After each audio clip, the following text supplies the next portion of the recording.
ஒன்றும் நடக்க மாட்டேங்குது அப்படின்னு நினைக்கிறீங்களா?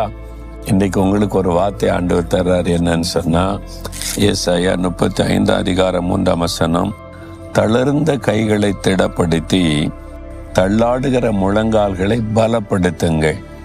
உடைய கைகள் கால்களை குறித்து சொல்லப்படுகிறது. இந்த ரெண்டு எதை குறிக்கிறதுனா, தளர்ந்த கைகளை திடப்படுத்துங்கள், தள்ளாடுகிற முழங்கால்களை பலப்படுத்துங்கள். உங்களை பார்த்து ஆண்டு சொல்றார், தளர்ந்து போயிட்டீங்க, தள்ளாடி போயிட்டீங்களா? எதில்? ஜெபத்தில். அதாவது புருஷர்கள் தங்களுடைய பரிசுத்த கைகளை உயர்த்தி ஜெபியுங்கள் என்று எழுதப்பட்டிருக்கிறது. கைகளை உயர்த்தி ஜெபிக்கும் போது சில சமயம் தளர்ந்துரும்ல, அப்படியே தளர்ந்துரும். அந்த கையை பலப்படுத்தணுமா? தளர்ந்த கைகளை திடப்படுத்தி ஜெபத்தை விட்டுறக்கூடாது. ஆண்டவரை நோக்கி கரம் வைத்து ஜெபிக்கிறத விட்டுறக்கூடாது. தொடர்ந்து ஜெபிக்கணும். தள்ளாடுகிற முழங்கால்களை பலப்படுத்தணும். முழங்கால நின்று ஜெபிக்கும் போது எவ்வளோ நேரம் ஜெபிக்க முடியும்? ஒரு மணி நேரம், 2 மணி நேரம். அப்புறம் அது கொஞ்சம் வலிக்க ஆரம்பிக்க, தள்ளாட ஆரம்பிக்கும். சிலர் முழங்கால் படிக்கிட்டே ஜெபிக்கிறது இல்லை, என்னால் முடியாதுன்னு சொல்லிடுறோம். ஆண்டவர் சொல்கிறாரு, தள்ளாடுகிற முழங்கால்களை பலப்படுத்துங்க. அப்படின்னா உங்களுடைய ஜெப வாழ்க்கையை பலப்படுத்துங்க.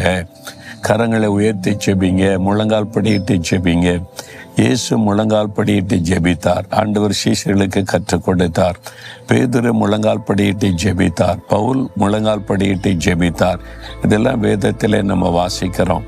அப்போ முழங்கால் படியிட்டு கைகளை உயர்த்தி ஜெபிப்பது, இது ஜெபத்தை குறைத்து ஆண்டவர் சொல்லி இருக்கிற காரியம். மகளே, ஜெபத்தில் சோர்ந்து போயிட்ட நீ, மகனை ஜெபத்தில் சோர்ந்து போயிட்ட, தளர்ந்து போயிட்ட, முன்னால் இப்படி ஜெபம் பண்ணுவேன், முழங்கால நின்று கரங்களை உயர்த்தியெல்லாம் ஜெபிப்பல்ல, இப்போ ஜெபத்தில் தளர்ந்து போயிட்டல்ல, மறுபடியும் உன்னை பலப்படுத்திக்க, ஜெபத்தில் உன்னை உறுதிப்படுத்திக்க. முழங்கால் ஜெபத்தை விட்டுறாத, கைகளை உயர்த்தி ஜெபிக்கிறத விட்டு விடாத அப்படின்னு ஆண்டவர் சொல்றார். ஏன் தெரியுமா? நீ ஜெபித்தாதான் ஆண்டவர் அற்புதம் செய்ய முடியும். நீ ஜெபிக்கத்தான் வாழ்க்கையில் அதிசயத்தை கத்த செய்ய முடியும். நீங்கள் கேட்டாதான் பெற்றுக்கொள்ள முடியும். கேளுங்கள், கொடுக்கப்படும். கேட்கிற எவனும் பெற்றுக்கொள்ளுகிறான். அப்போ நீங்கள் ஜெபிக்காம எப்படி பெற்றுக்கொள்ள முடியும்? நிறைய பேர் நான் விசுவாசிக்கிறேன், நம்புகிறேன் எல்லாம் சொல்லுவான். விசுவாசத்தோடு ஜெபிக்கணும். அப்போ ஜெபத்தோடு கூட விசுவாசிக்கணும். ரெண்டு இணையும் போது தான் அற்புதம் நடைபெறும். அதனால ஜெபம் ரொம்ப அவசியம் என்பதை இயேசு கற்றுக் கொடுத்தார்ல.